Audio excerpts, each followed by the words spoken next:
իշխանությունը եւ իշխանամերձ շրջանակները ընդդիմադիր այն թեկնածուներին, ովքեր արդեն Երևանից հայտարարել են, որ ներողություն այսօր առավոտվանից իրենց ձայնը տալ են ընդդիմադիր թեկնածուին, որպեսզի քաղաքի կառավարումը ստանձեն, ասում է նրանք ուղղակի նրանց դեռ շատերը չեն ճանաչում, գարան դիմակի տակ թաքնված գայլեր են եւ դուք միայն առաջադրվել եք քվե կոծելու համար։ Մեր մասով են ասում։ Երեք թեկնածուներին են վերաբերում։ Այսինքն մասնավորապես ներողություն ձեզ եւ Ռուբեն Մխիթարյանին։ Նորից եմ հայտարարում պատասխանատու ձևով, ովքեր նման բաներ են իրենց թույլ տվել, ովքեր նման հոլովակներ են սարքել, որ մենք քաղաքացուց քվեն ստանալու ենք եւ տալու ուրիշին, սխալվում են, իրանք նենգ են, իրանց պատկերացմամբ դրանով կարողացել են ցեղ շպրտել, բայց մեզ քվե տվողը հավատացած է, որ մենք որևիցե պարագայում չենք միանում որևիցե ուժի, եւ հենց հիմա եմ ես դա հայտարարում, մենք ոչ թե միանում ենք,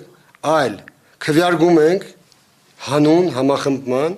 եւ քաղաքացիական պայմանագրին իշխանազրկման։ Դրանք այլ բաներ են։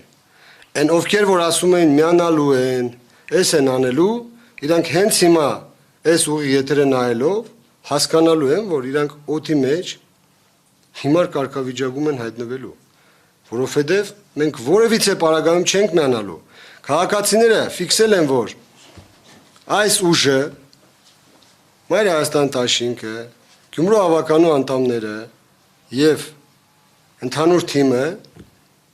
հերանեկարային նպատակներ ունի եւ գնալու է մինչեւ վերջ, որբիսի ի վերջո Գյումրիում ունենանք ռեալ փոփոխություններ, ունենանք նոր կառավարման մոդել, ունենանք ժամանակակից կառավարման ձևեր եւ կարողանանք Գյումրին հանել այս վիճակից։